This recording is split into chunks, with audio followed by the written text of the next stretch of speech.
Good afternoon, everyone. It's Sunday, time for a lazy chat, and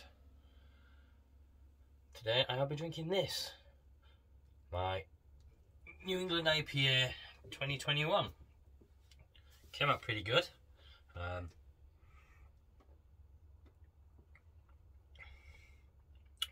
Yeah, it's come out very, very good. A little creamy, almost a little hint of yogurt there.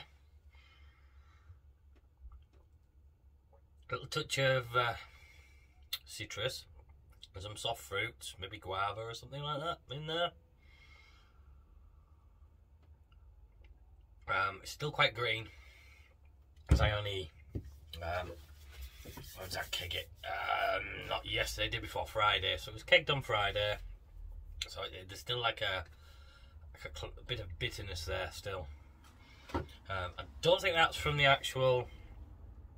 That'll be the bitterness sitting there for long. I think that'll disappear as part of the greenness. Yeah, so that went well. I did a dry hop where I connected my gas from the secondary regulator, which is behind you, to the bottom of my fermenter, which is one of those grandfather conicals. And it has like a little. Actually, I can show you because I took it off.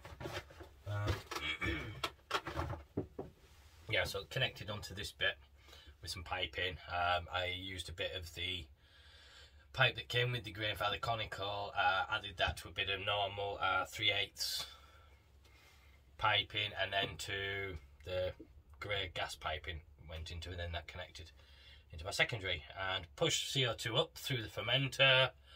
Got it bubbling away nicely there, got enough CO2 in so I could open the lid, put the dry hop in, put the lid back on again, and keep that CO2 pumping out for a little bit, then turn it off. All to try and help reduce oxygen. I also, when I transferred it to the fermenter, did a closed transfer.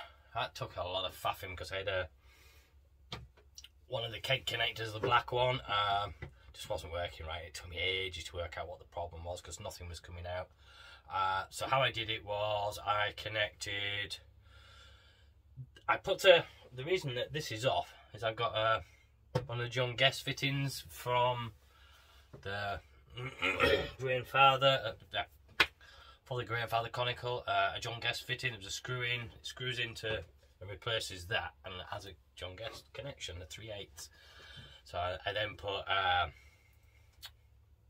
rectangular bend in it, piece in it, so it comes outwards now, so I can just connect a pipe on. So what I did was I connected the out pipe of that fermenter to the in pipe of one of my kegs, the gas into the top of the fermenter, set at between 1 to 2 psi, and then from the other connector on the fermenter I just had a line out just to help release some of the pressure and keep it flowing, and that went, when I got it sorted, it went well, and yeah, I'm quite happy with that. I now can do closed transfers, so this should hopefully last a good while. There's very little oxidation. There should be very little oxidation. I mean, the keg itself, I did fill it all up with Star San, and then empty it whilst filling it up with CO2, so it replaced the water with CO2 beforehand. So there should be very little chance of any contamination from the CO2. The pipe that connected to the keg, I got liquid down it all the way before I connected it, so it got beer right to the actual connector before I connected it onto the keg, and obviously the pipe in was straight from the secondary, so that had CO2 in it, and it was pushing CO2 in, so that was clear as well, so there really shouldn't be any problem with that. So that's the New England IPA. As I say, it's very nice. It's 7.4%. And I say, other than that, I know the underneath beer is very nice, but there is that little touch of greenness still. there, a bit of grassiness and notes, and a little bitterness, over bitterness there. Now that should fade. That should fade by next week. Should really be in peak form. It's not holding ahead very well at the minute. As I did 30 psi, rocked it for 2 minutes, and then put it on to about 20 psi, and I've left it on there for a couple of days now, since Friday, so it's Sunday. It does make a little creamy head, and it is quite creamy. I think if I do another one, I think I shall be dropping the maltodextrin this time. It finished up at 1.024, but it had started at 1.808, or yeah, 1.080, so I had a fair bit of leeway there for it to, I think it was 1.080 or something like that, anyway. So it started high, finished high, so it gives it a body. But I think I'll leave the maltodextrin out and go for pretty much a stout recipe with flaked barley, touch of white wheat. Everyone seems to say white wheat's the thing to do, and some pale malt. I've got the extra pale Maris, so that should reduce the chance of breadiness. I know Golden Promise is probably the sweeter option, but I like to do a mixture of sort of NEIPA-y pales as well as doing bitters and milds and things like that. So that seemed to be the balancing malt to get when you're buying 25 kilo sacks of it. I didn't want to buy 2, a Golden Promise and a Maris Otter, because it's just getting a bit silly, isn't it? Don't have the space for all of it. The other beer, that's the Vacant Gesture I brewed as well. That's had, it should actually, it needs its second dry hop today, to be honest. I did the first dry hop on Friday, then it needs a dry hop today, and then it's got 3 more days before we then transfer. So I better get on with that really this afternoon. It seems to be going steady away. I've not really taken, I've just let it do its thing really. It's had a good fermentation. I haven't checked on the gravity yet or anything. Just let it do its thing and put the dry hops in as and when I was supposed to. So yeah, that's pretty much that. Anything else to talk about really? We had the Zoom, the brew day live yesterday. I mean, I wasn't brewing, but I joined in around 12 o'clock-ish, a few beers, the boys, before knocking off around tea time-ish, having something to eat, and then crashing out in bed at about 6. I think I was flat out by 6. So, but then again, I did start with a 7.4% at midday.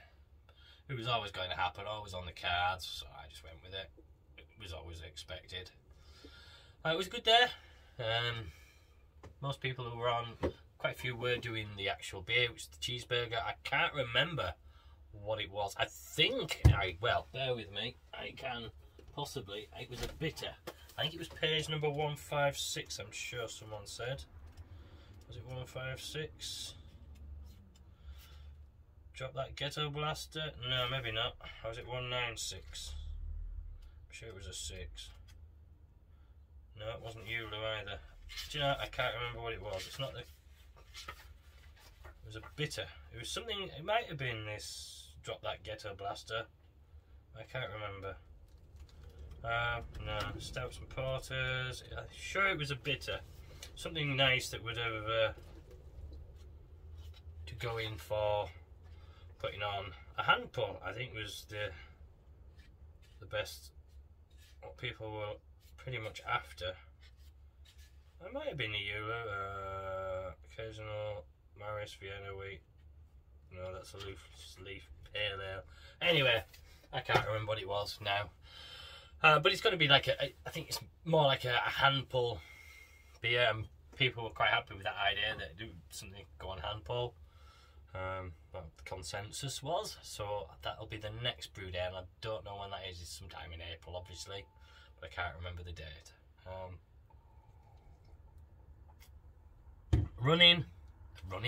walking even, yeah, not running.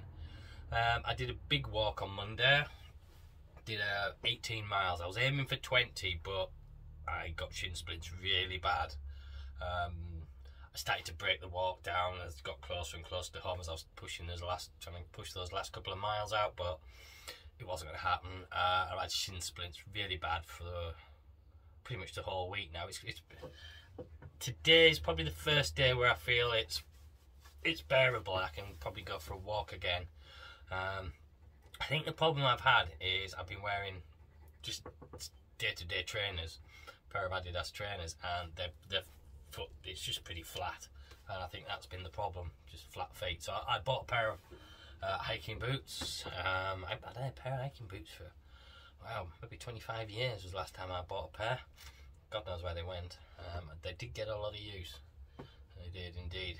I think I got them when I was going to Israel. So I wore them around Israel and Egypt for a year.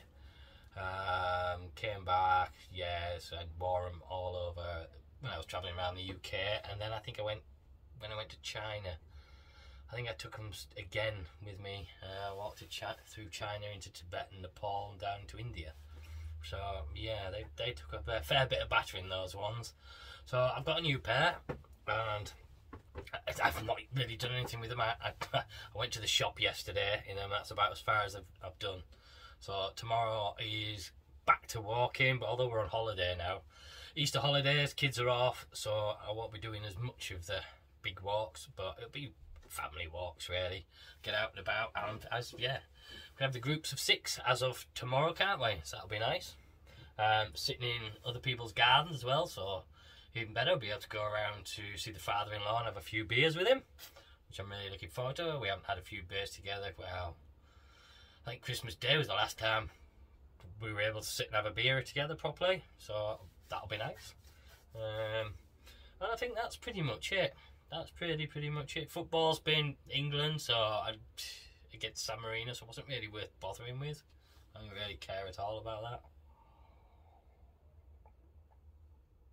So that's pretty much this last week. Got upcoming brews. I was talking about. I saw Big Banana had done his little Vienna, and he loves Vienna malt now.